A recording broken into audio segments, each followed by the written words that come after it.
in the video be help crime for so I sound no.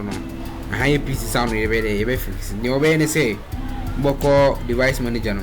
To build device manager now. Device manager ni bia. Hey, you got it. They give me what be this? What be this? Jesus.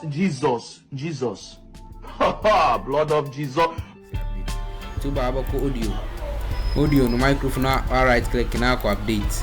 And now internet connection now about search automatically for drivers na oboso a. And now can say be there share drivers ni bi na e dey amount. Now no can say install it. Say one can say why tweme gu machine so a. Na why dey? What be on? Ti me be o ya me no me drivers no. And drivers now why dey? Right clicking. Now open it. Windows file explorer.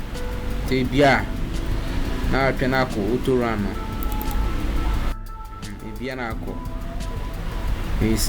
snapper driver installer no aboso bio na go through visible sound drivers no okay okay I say Intel display audio anyway 2 year right about install no where the be install it install the pay automatic boy say be the driver in the sound be the be aduma.